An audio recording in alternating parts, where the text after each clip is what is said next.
La siguiente es una producción de 1560 AM, Santa María de la Paz, en Medellín. 1560 AM Santa María de la Paz presenta programa especial de Santo Tomás Becket.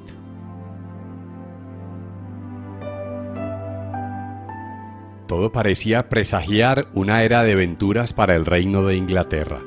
Un rey joven, valiente, emprendedor, acababa de subir al trono. Diplomático y guerrero, astuto a veces en sus negociaciones y a veces brutal.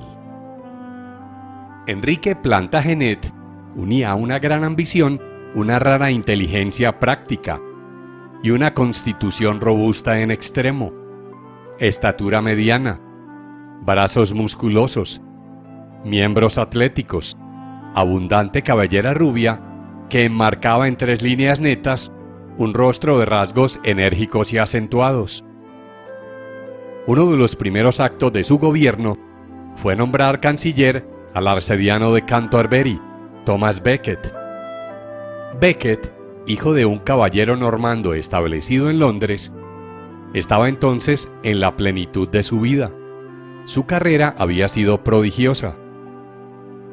Las escuelas de París y de Bolonia habían admirado durante algunos años al joven estudiante de vivo ingenio, de talla elevada, de color pálido, realzado por los negros cabellos, de nariz fuerte y ligeramente encorvada, que parecía indicar un carácter vigoroso, y de ojos claros y tenaces, que desde el primer instante se daban cuenta de todo. En París, sobre todo, quedaba el recuerdo del adolescente aplicado, ingenioso, de humor agradable y de vida inmaculada. Hasta se había formado a costa suya una grandiosa leyenda.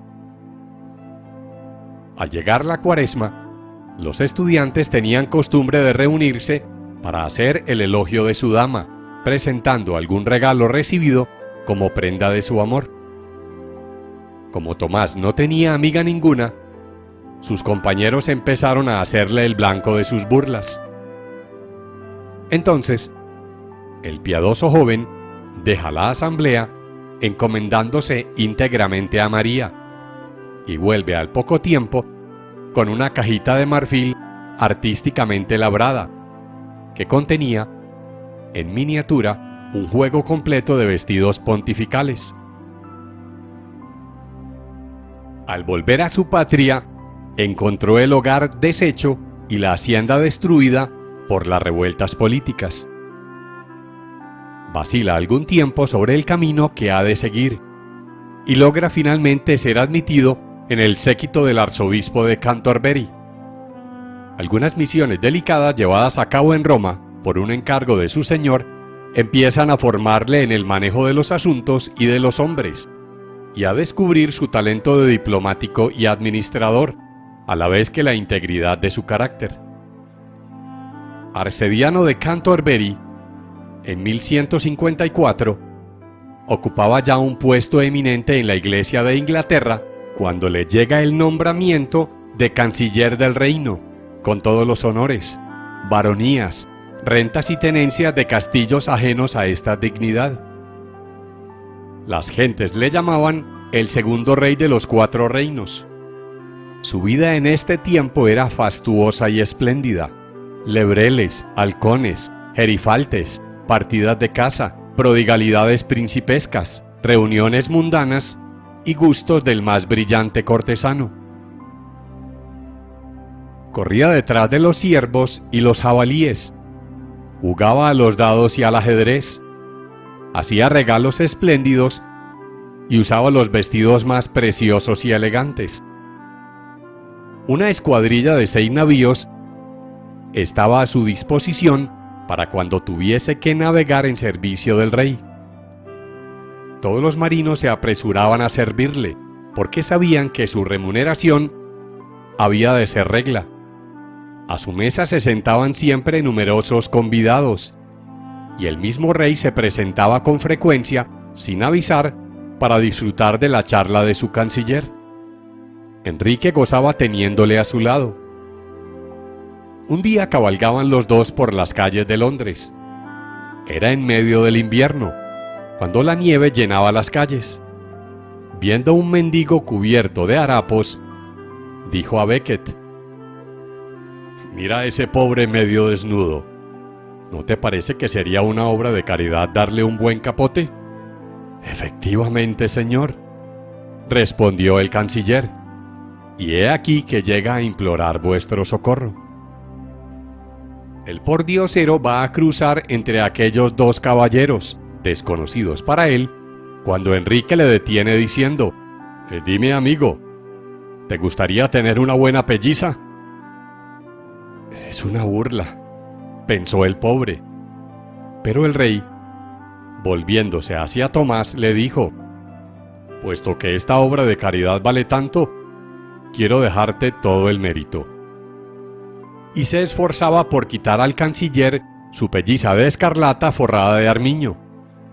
Beckett se defendía, pero era demasiado buen jugador para no perder la partida. Este favor del rey, prolongado durante cerca de 8 años, no era del todo desinteresado. Enrique, que en el fondo era un verdadero político, comprendía que había encontrado un gran estadista en quien el talento corría parejas con la fidelidad. De hecho, el canciller se entregaba por completo a la defensa de los intereses del rey, dejando a los obispos el cuidado de velar por los de la iglesia. Jurisconsulto consumado y hábil financiero, tan capaz de una decisión enérgica que requiriera la fuerza armada como de un expediente jurídico, se le vio reprimir el bandidaje, aterrorizar a los usureros, favorecer la agricultura, mantener a raya a la nobleza, reorganizar la justicia, aumentar el prestigio exterior y asegurar la prosperidad y la paz en el reino. Sin embargo, cosa extraña, este hombre, que en el ejercicio de su cargo se hacía temer de los más poderosos y en su tren de vida rivalizaba con los príncipes, era casi una asceta en su vida privada, irreprochable en sus relaciones sociales, caritativo hasta lo inverosímil con los necesitados, de una nobleza de corazón que no le abandonaba jamás. Sus tesoros estaban ocultos, y el mismo rey apenas pudo entreverlos. Muchas veces tendió a su amigo lazos de muy delicada naturaleza, pero Tomás evitaba sin ruido el peligro, disimulando el esfuerzo que le costaba vencerlo. El lujo dominaba en su mesa, pero él personalmente observaba una sobriedad monacal. Varios testigos confesaron, algo después de su muerte, que jamás se pudo averiguar nada contra la integridad de su vida durante su estancia en la corte.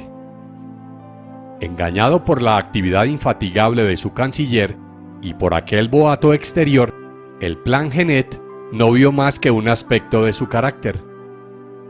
En el fondo, Tomás era ante todo, y debía serlo hasta el fin de sus días, un hombre del deber, que llevaba tal vez hasta el exceso la conciencia de la fidelidad profesional. Su misma fastuosidad era para él un medio de servir mejor al rey y al reino, y lo mismo pensaban todos en la corte y fuera de ella. Sin embargo, en los centros monásticos, todo aquello extrañaba y aún escandalizaba. Jugaba un día Tomás al ajedrez en Rouen, donde estaba convaleciendo de una grave enfermedad, cuando acertó a entrar el prior de Leicester, que, al verle vestido de una espléndida hopalanda de mangas amplísimas, como entonces se llevaban en Inglaterra, le dijo: «¿Pero en qué pensáis? ¿Un clérigo con ese vestido y, según se susurra, en la corte un primado?» «Eso me parece imposible», replicó Tomás sin emoción, «y a la vez espantoso, pues me sería preciso escoger entre el favor del rey o el de Dios». No obstante, el rumor tenía fundamento. En la primavera de 1162, Becket fue a despedirse del rey antes de volver a Inglaterra. Me ha parecido que vuelvas cuanto antes a la isla, dijo Enrique, porque quiero que seas arzobispo de Canterbury. El canciller, echando una mirada sobre su traje mundano, respondió sonriendo: Buen religioso habéis escogido para gobernar una sede tan ilustre. Y viendo que el rey hablaba en serio, añadió con gravedad: Señor, si así fuese, quiero que sepáis que el favor con que me honráis ahora se habría de trocar pronto en un odio implacable, porque, tratándose de cosas eclesiásticas, tenéis exigencias que yo no podría tolerar. No comprendiendo el alcance de estas palabras, el rey mantuvo su decisión, y Tomás acabó por ceder a sus instancias, apoyadas por el legado pontificio. Desde este momento, el clérigo triunfó del canciller, y las inclinaciones de la seta, escondidas hasta ahora en el santuario de la vida íntima, aparecieron al exterior con toda su rigidez.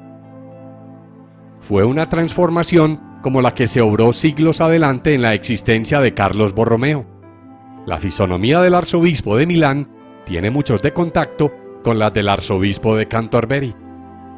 Aquellas maneras guerreras y fastuosas desaparecieron completamente. El hombre de Estado quedó convertido en hombre de iglesia, con largas lecturas espirituales, ásperos cilicios, disciplinas, coro, pobreza y demás rigores monacales observados entonces en el cabildo de la iglesia cantuariense. A esto juntaba la administración de la justicia y el cuidado de los bienes territoriales de la diócesis, que hacían de él el primer lord del reino. Su nueva vida le permitió reflexionar mejor sobre los peligros del absolutismo que intentaba imponer el rey, que hería de un mismo golpe los derechos de la iglesia y las libertades tradicionales de la nación. El choque previsto por el canciller desde el momento de su elección se produjo irremediablemente. Un día anunció el rey a los príncipes del país que en adelante el fisco real se reservaba una contribución que antes pertenecía a los señoríos civiles y eclesiásticos.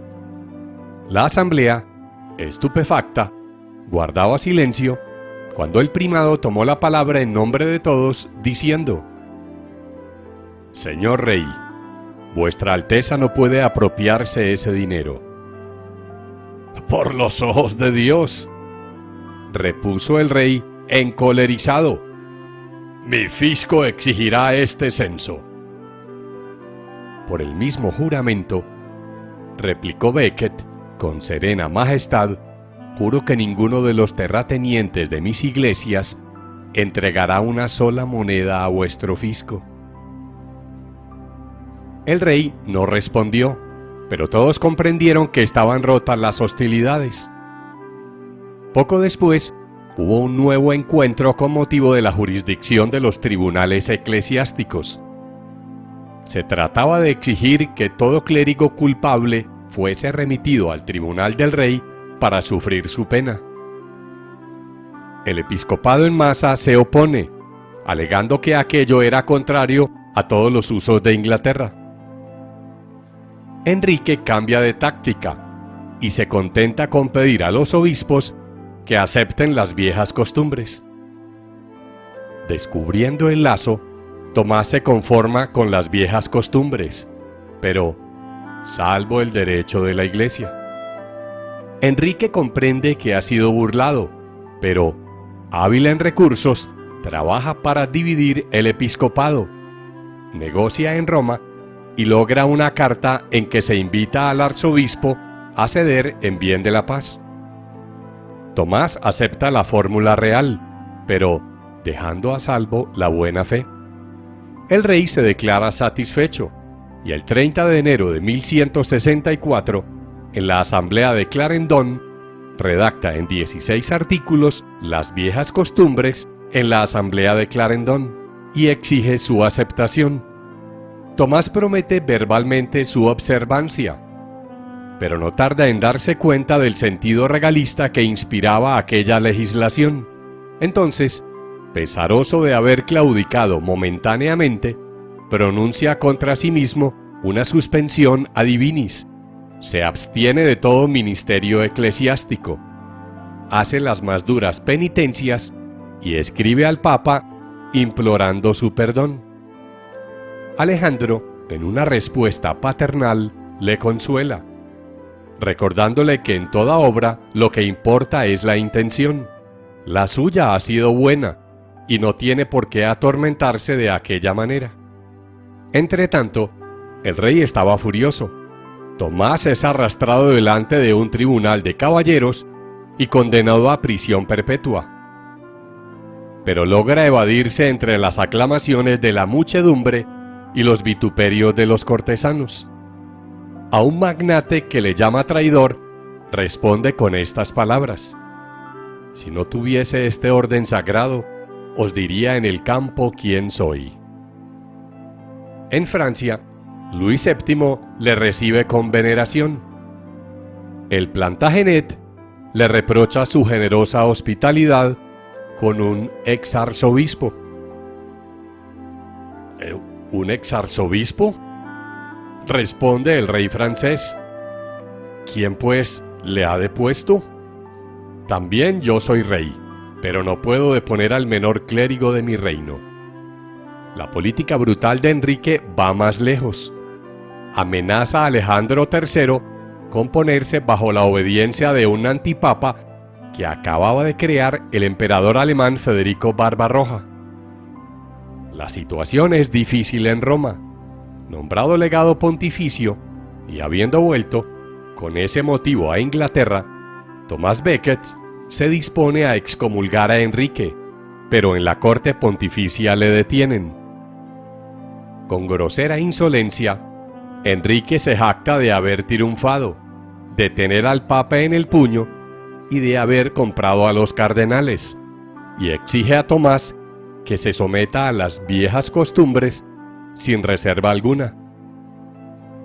Nuestros padres, responde el arzobispo, murieron por no querer callar el nombre de Cristo, y yo tampoco suprimiré el honor de Dios. El día de Navidad de 1170, estando en su castillo de Bur, Enrique II, arrebatado por una de aquellas cóleras que también conocían sus cortesanos, exclamó súbitamente: ¡cobardes, follones! ¿Qué pasa, señor? Decidnos en qué puede serviros nuestra espada. ¿Cómo?, replicó el rey. ¿No veis a ese clérigo? Vino a mi corte sin un perro chico, comió mi pan y se rebeló contra mí, ¿y no habrá nadie que me libre de él? Estas palabras eran una evidente provocación al asesinato, y así lo comprendieron unos caballeros que había entonces en el castillo. Dispuestos a ejecutar aquella orden disfrazada, empezaron a tomar toda suerte de precauciones. 2 días después, Cantorberi amanecía rodeado de hombres de armas. Gentes sospechosas vagaban en torno al monasterio de San Agustín, junto al cual el arzobispo tenía sus habitaciones. Tomás comprendió que sus días estaban contados. En la noche del 28 al 29, después de rezar maitines, abrió la ventana y permaneció largo tiempo silencioso.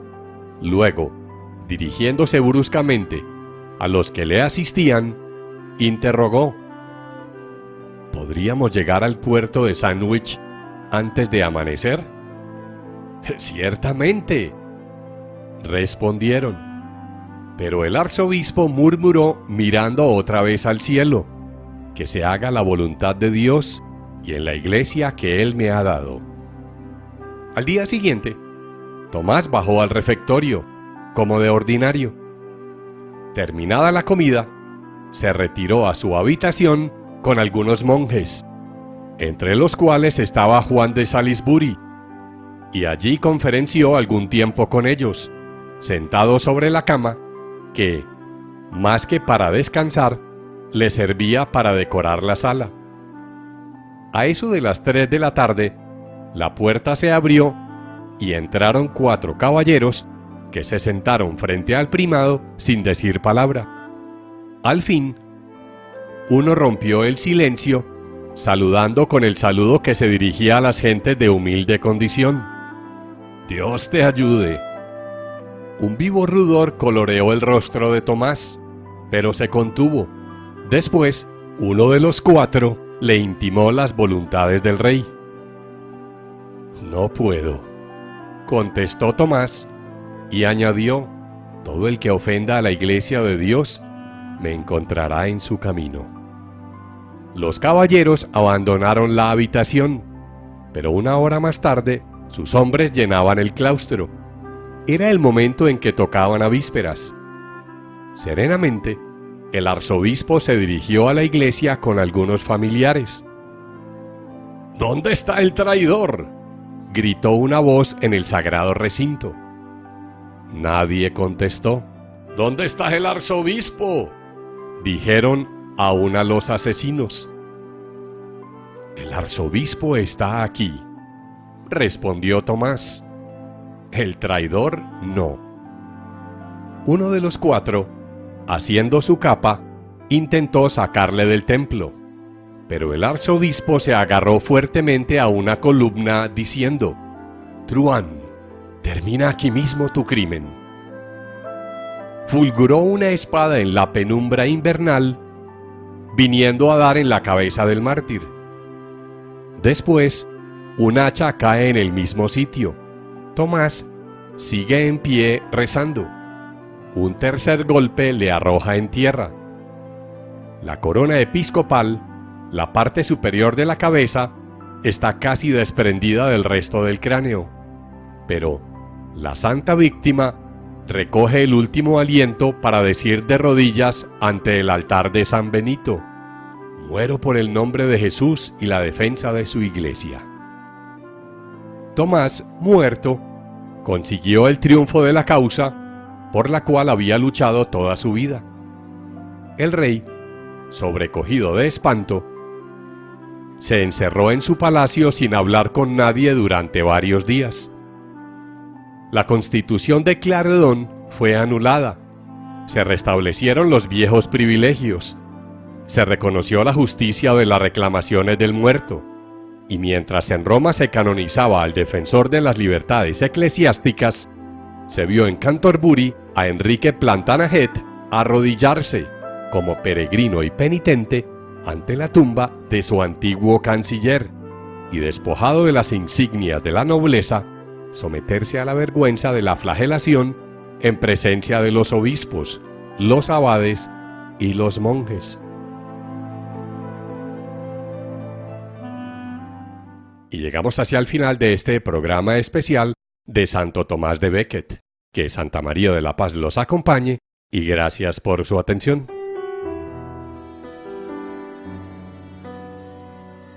1560 AM Santa María de la Paz presentó Programa Especial de Santo Tomás Becket. La anterior fue una producción de 1560 AM Santa María de la Paz en Medellín.